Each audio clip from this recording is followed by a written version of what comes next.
They're just saying, for me, my sexual identity or ethnic identity is at the top of the list. What's wrong with that? It's fine. In this video, we will look at 3 video clips that raise questions on the topic of collective identity. The formation of our identity is influenced by many factors. In the early stage of development, the main factors that determine who we are the collective identities we acquire from our ethnic group, gender, family, nation, and religion. The collective identity determines the way we see the world, our beliefs, and our way of thinking. As we mature, we develop our own independent thinking and are no longer defined by our group memberships, but define ourselves to form a unique individual identity. The evolution of individuality has been the key to progress, but a recent cultural trend is for a return to collective identity. In the absence of religion, in the absence of family, in the absence of what throughout human history have been very primal attachments for all human beings, in the absence of those things, as those things weaken across the Western world, we see an increasingly impassioned flight to identity politics, to collective identities. And the reason for that flight is that, fundamental to all of us is the question, who am I? The first clip gives a reason for the growing popularity of collective identity. In the absence of religion and family, we see an increasingly impassioned flight to collective identities.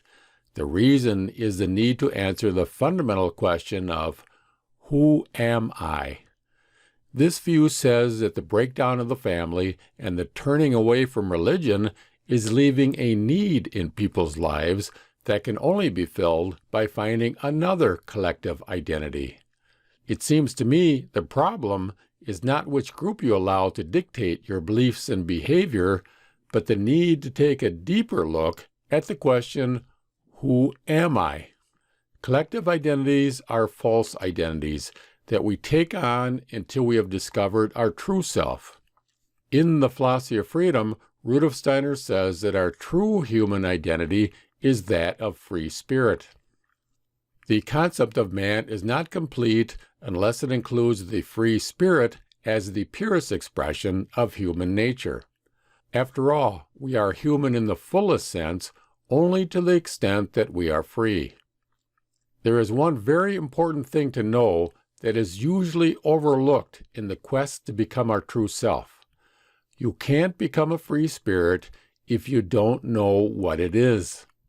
Just as you can't become a doctor, a wise man, or anything else if you don't know what it is. You also can't become a doctor or a wise man without developing the skills and attributes of a doctor or a wise man. To become a free spirit requires that we develop ourselves by our own effort. A guru, group, community, or collective is not capable of producing a single free spirit. To become our true self, the first step is to find the concept of the free spirit, which is to gain knowledge about our true self. The concept of his true self as an ethical human being, free spirit, is not objectively united with the perceptual content human being from the start, needing only to be confirmed by knowledge later. A human being must unite the concept of the free spirit with the perceptual content human being by his own activity. But he cannot do this unless he has found the concept of the free spirit, which is the concept of his true self. We are not already free spirits merely needing to confirm or acknowledge that fact. It is necessary to learn what it means to think and act freely and then to practice doing it. The Philosophy of Freedom gives us a clear picture of the free spirit. If the principles in the Philosophy of Freedom are applied to life, we will become a free spirit. Any collective identity is a temporary false identity that will hinder our personal development if we cling to it longer than is necessary. Just as we grow up and move out of our parents' home, We also move out of any collective identities and begin to think and act on our own as a unique, free individuality. But to my mind, all identity politics is people making this argument. They're just saying, for me, my sexual identity or ethnic identity is at the top of the list. What's wrong with that? It's fine. It's like they're just saying my order is going to be different than your order. And my order, by the way, is different from the order that society permitted through most of its history. Really useful to know, right? Not threatening. Why is that threatening? They're just saying, this is what matters for me in this moment in my life. And that is what everyone has always been doing for as long as people have been have been human. Why is it threatening, do you think? The second clip asks, why is saying that sexual identity or ethnic identity is at the top of my list of my identities threatening? It is a well-known phenomenon that someone who identifies with a group will change their way of thinking and acting to conform to the rules of the group. The unique characteristics of the person are moved to the background. This has significant consequences for the individual and the whole of society.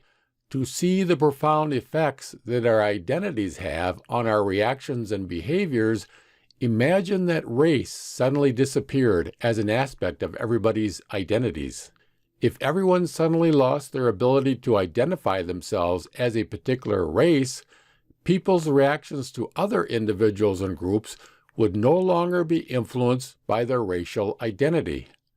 If we all suddenly became colorblind, people would no longer favor members of their own race, so racism would disappear.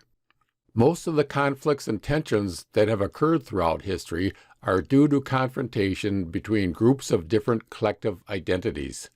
Another threat of collective identities is that you will always find a few people at the top that are controlling the collective. The world of ideas does not come to expression in a collective of people, but only in human individuals. What appears as the common goal of a collective of people is in reality the result of the will impulses of individual members, usually a few select ones whom the others obey as authorities. When a few people hold a lot of power over many other members of the collective, history has shown that power corrupts. There's a reason why I stay away from safe spaces, and it's because the diversity that these spaces advocate for only respect superficial attributes while completely ignoring diversity of thought. The third clip questions so-called diversity. The diversity advocated for only respects superficial attributes while ignoring diversity of thought. Today's call for diversity in employment, admission to schools, corporate boards, and so on is based on the most superficial characteristics that we do not even choose, such as skin color or whether one is male or female. These characteristics tell us nothing about a person's character, qualifications, or their view of the world. If we want to know an individual, we ask them how they view the world and observe their conduct. It is only in thinking that I grasp myself standing within the world whole in the activity that is the most my own. We learn the most about a person by the way they think. If we are serious about diversity, what is important is diversity of thought.